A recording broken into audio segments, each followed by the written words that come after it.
वरिष्ठ है, विशिष्ट है, विकास पुंज निष्ठ है, समग्र सृष्टि पृष्ठ के जगत गुरु वैशिष्ट है।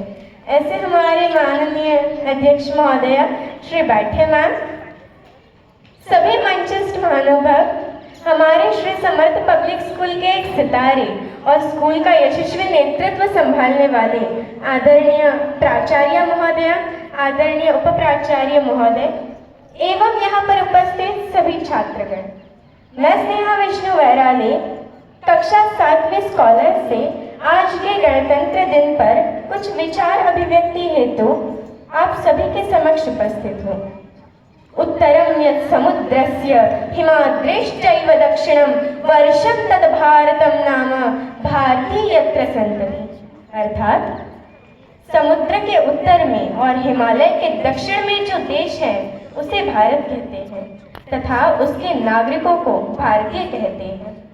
हमारा भारत जिसकी परिकल्पना उस वटवृक्ष के समान है, जिसकी जड़ें हमारी पुरातन संस्कृति हो, जिसका तना हमारे लोकतांत्रिक मूल्य हो, जिसकी शाखाएं हो सबका साथ, सबका विकास, सबका विश्वास, युवा कौशल्य जिसकी पत्तियां हो, जिसे सींचे हम अपने परिश्रम से और फल स्वरूप मिले हमें विकसित विश्व गुरु भारत।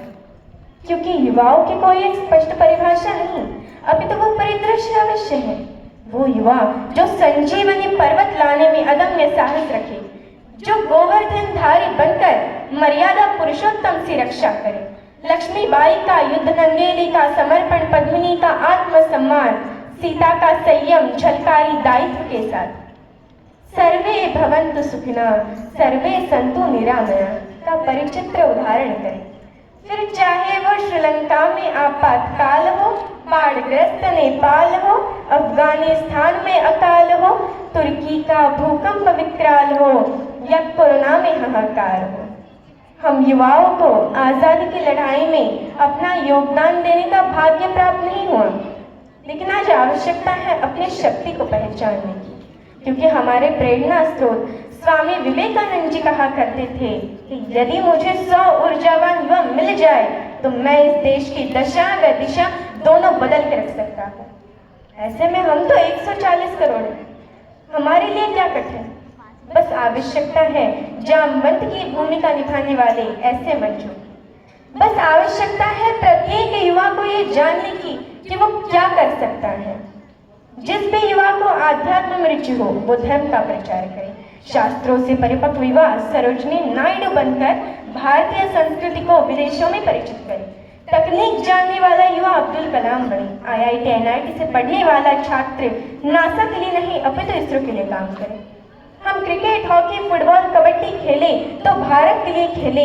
यदि कोई हेमा दास दौड़कर नारी सशक्तिकरण का उदाहरण देती हुई स्वर्ण जीते तो वो भारत के लिए जीते।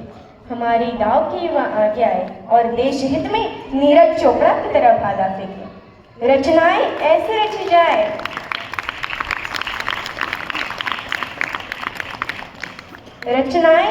रची जाए कि साहित्य का नोबेल भारत को प्राप्त हो। हम शिष्टाचार यूँ बनाए कि जापान से पहले भारत का नाम हो। हमारा भारत एक ऐसा बाग है जिसमें अलग अलग धर्मों के और अलग अलग जातियों के फूल खिलते हैं। हमें उन व्यापारियों की जरूरत नहीं है जो व्यापार करने के लिए फूलों को डालियों से अलग कर दे। हमें तो उन मालियों की आवश्यकता है जो अलग अलग फूलों को सलीके से सजाकर बाग की सुंदरता में वृद्धि करे। जो चांद करवा चौथ का अर्घ लेता है वही चांद ईद की इत्तला भी देता है। चांद ने कभी महसूस नहीं किया हिंदू और मुस्लिम, क्योंकि चांद को वोट नहीं चाहिए। जाति की समस्या का एक ही समाधान है कि जब वो तोड़ने आए तो हम टूटे नहीं। जिन समाचार पत्रों में द्वेष की खबरें छपे उन्हें हम पढ़ना बंद कर दें तो समाचार पत्र अपने आप सुधर जाएंगे। यदि जो अशांति फैलाने वाले लोग हैं उनको हम अखबार की सुर्खियों में छापते हैं और जो शांति के दूत हैं उनका जिक्र करना भूल जाते हैं।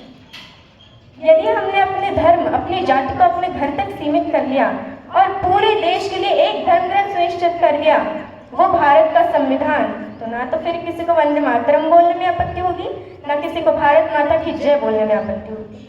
तो चलिए हम सभी मिलकर ये मंत्र एक बार बोलते हैं, बिना ये सोचे हम हिंदू हैं, मुस्लिम हैं, उच्च जाति से, नीच जाति से, भाजपा से, कांग्रेस से, एक बार भारतीय होकर बोलते हैं, वंदे वंदे भारत माता की, भारत माता की।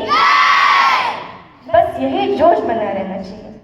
जब संगीत से पूछा गया तुम्हारी जाति क्या है, तो संगीत ने कहा मुझे मोहम्मद रफ़ी भी चाहिए और लता मंगेशकर भी।